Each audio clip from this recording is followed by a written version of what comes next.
मेरा बैकलॉग हो गया है, इसका आप कुछ सोल्यूशन दे दो कि मैंने 10 घंटे की पढ़ाई नहीं की है, आप कुछ ऐसा बता दो कि वो पढ़ाई अब 1 घंटे में हो जाए। जो कि आप देखो कि फिजिक्स के नियम के खिलाफ बातें आप कर रहे हो कि वो 12 घंटे की पढ़ाई नहीं की, कुछ ऐसा दे दो 1 घंटे में हो जाए। अभी मुझे कोई एक टैबलेट दे दो कि मेरी जो परेशानी है उसका हल निकल जाए। हो सकता हो आज मैं ये चीज़ कर भी दूँ, और भविष्य में आपको और बड़ी बीमारी लगेगी, आपको किसी चीज़ की लत लग जाएगी, आप परेशान हो जाओगे, जीवन में गुमराह हो जाओगे। जिस तरह से डॉक्टर के पास जब 4th स्टेज कैंसर का मरीज आता है तो डॉक्टर भी परेशान हो जाता है ना? तो वो स्टेज अपनी मत आने दो। डॉक्टर क्या बोलता है? अपनी इम्यूनिटी को बढ़ाओ, अपने शरीर की शक्ति को बढ़ाओ। आपको अपने शरीर की शक्ति बढ़ानी है, अपनी क्षमता बढ़ानी है, अपनी जड़ें सही करनी है। ये जितनी भी दिक्कतें आपके आसपास, आपके अगल बगल हैं, इनको यदि आप 1-2 दिन के लिए हल कर दोगे तो ये 2 दिन बाद वापस आपके जीवन में आ जाएंगी। आपको इन दिक्कतों को जड़ से सुलझाना होगा।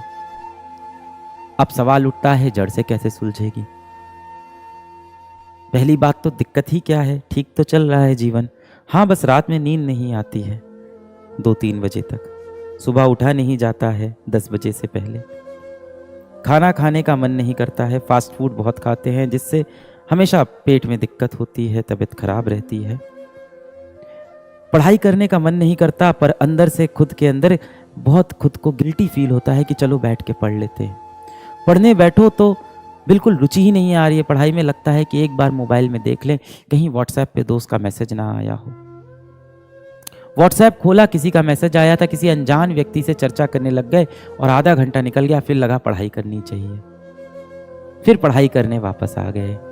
करते करते रात हो गई और रात में देखा तो शायद मुश्किल से 1-2 पन्ना पढ़ाई की होगी और पूरा दिन मोबाइल फ़ोन पे टीवी देखते हुए, कोई वेब सीरीज़ देखते हुए, कोई ना कोई शो देखते हुए हमने खराब कर दिया। इस बीच माता पिता ने कहा कि 10 मिनट आपसे बात करनी है, तो उनको भी चिढ़ के बदतमीजी से उनसे भी बात कर दिया कि मेरे पास तो समय ही नहीं है। मैं ये नहीं कह रहा हूं इसमें तुम्हारी गलती है। कोई व्यक्ति, मान लो किसी व्यक्ति को कैंसर हो गया, या मान लो कोई व्यक्ति को बुखार हो गया और डॉक्टर उसे क्या बोलेगा? तुम्हारी गलती है, तुम्हारी गलती से तुमको बुखार हुआ है, तुम्हारी गलती से तुमको ये जेनेटिक डिसऑर्डर हुआ है, तुम्हारी गलती से ये तुम्हारी तबीयत खराब हुई है। नहीं ना, बीमारियां हैं, बाहर हमारे पर्यावरण में है, हमें चपेटे में ले लेती हैं। इसी तरह से कलयुग के अंदर बहुत सी ऐसी बीमारियां हैं जो आप जैसे युवाओं को अपने चपेट में ले रही है। वो बीमारियां क्या हैं? वो बीमारियां हैं ये सोशल मीडिया प्लेटफॉर्म्स, इंस्टाग्राम हो गया, यूट्यूब हो गया, व्हाट्सएप हो गया। अब बताया तो बहुत अच्छे तरीके से जाता है कि व्हाट्सएप बनाया है ताकि आप बात कर सको दोस्तों से, दूर बैठे व्यक्ति से आप बातें कर सको, इंस्टाग्राम इसलिए आप अपनी फोटो डाल सको, यूट्यूब इसलिए है कि आप शिक्षा प्राप्त कर सको पूरी दुनिया की। पर असल में इसका क्या इस्तेमाल हो रहा है आपको भी पता है। तो कलयुग के अंदर ना बहुत सारी इस तरह की बीमारियां टहल रही हैं, और जो आप कहते हो ना कि आपको मोबाइल फोन की लत लग गई है, या आपका पढ़ने में रुचि नहीं है, आपको किसी और चीज में मजा आने लग गया है, इसमें बेटा आपकी गलती नहीं है। मुझे लगता है आपकी जनरेशन को इस चीज का एक श्राप मिला है। पर्यावरण पूरी तरह से दूषित हो चुका है, ये एक बीमारी है और इसे हमें समझना होगा। आपके अगल बगल बहुत सारे नए युग के शैतान हैं, ये नए युग के रावण हैं जो हमारे अगल बगल टहल रहे हैं, हमें अपने चपेटे में लेने की कोशिश कर रहे हैं, हमें अपने लक्ष्य से भटका रहे हैं। जब आप किसी ओटीटी प्लेटफॉर्म पे कोई भी वेब सीरीज देखने लगते हो, कोई भी शो देखने लगते हो जिसमें लड़ाई झगड़ा चल रही है, कुछ भी चल रही है, पंचायत चल रही है, उससे आपको आपका लक्ष्य पाने में कोई मदद नहीं होगी। आप बोलते हो नहीं वो मुझे खुशी देगा, मुझे सुख देगा। उतनी देर आप अपने एक बहुत अच्छे दोस्त से बैठ के किसी विषय पे चर्चा करो, आपको ज़्यादा सुख महसूस होगा। अपने माता पिता के साथ बैठ के बातें करो, आपको ज़्यादा सुख महसूस होगा।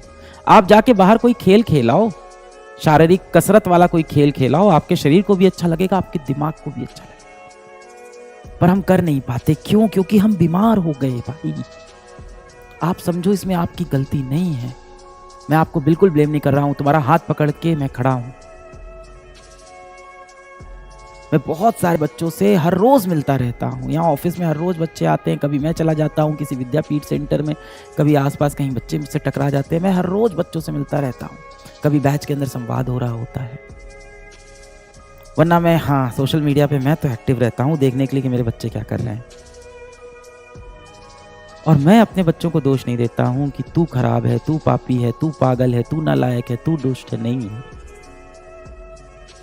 मुझे पता है मेरा हर एक बच्चा दिल से आज भी चाहता है कि वो जीवन में सफल हो, समाज का कल्याण करे, अपने माँ बाप के लिए कुछ अच्छा कर जाए। हर बच्चा ये चाहता है। मेरा कोई बच्चा अपने जीवन में रावण नहीं बनना चाहता, बिल्कुल नहीं बनना चाहता होगा।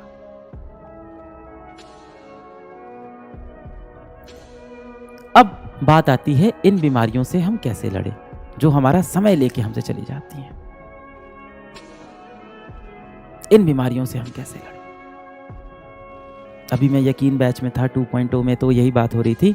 तो मैंने कहा था कि आपने कोई वेब सीरीज़ देखी, आपने कोई शो देखा, आप दोस्तों के साथ बाहर पार्टी पे चले गए, खाने पीने चले गए, आप मोबाइल पे शॉर्ट्स देख रहे हो, आप व्हाट्सएप पे किसी से रात रात बात कर रहे हो, ये जितनी भी आप मौज मस्ती कर रहे हो, इससे आप कभी भी जीवन में एक बड़े मनुष्य, एक सफल मनुष्य नहीं बनने वाले।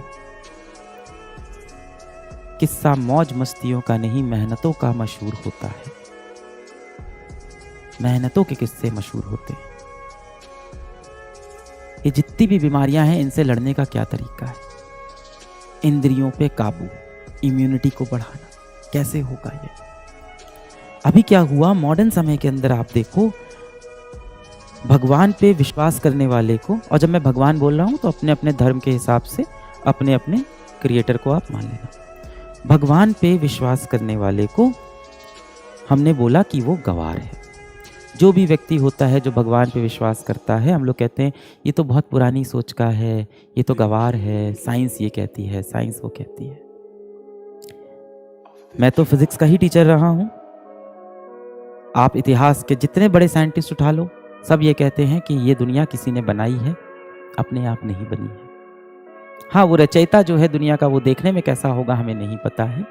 इसीलिए उपनिषद कहती भी है कि भगवान का कोई रूप नहीं है, भगवान का कोई शेप नहीं है, पर है। मॉडर्न समय में क्या हुआ कि हम उससे दूर हो गए। हमें लगा कि बहुत कूल होगा अगर हम बोलेंगे कि I am N atheist, I don't believe in God. हमें लगा ये बहुत कूल है। और आप देखो, जैसे जैसे आप अपने भगवान से, आप किसी भी भगवान को आप मान सकते हो, अंत में सब ऊपर एक है। आप यहाँ लड़ाई झगड़ा कर रहे हो, रचयिता तो एक ही होगा ना। तो आप जब उससे दूर होते हो तो आप इस तरह की बीमारियों से ग्रस्त होते हो।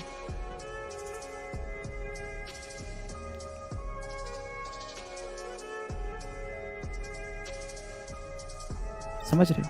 आपको अपने माता पिता, अपने भगवान, इन सब के साथ समय बिताना होगा, इस दूषित दुनिया से, इस कलयुग के शैतान से बचने के लिए। ये संवाद खत्म होगा।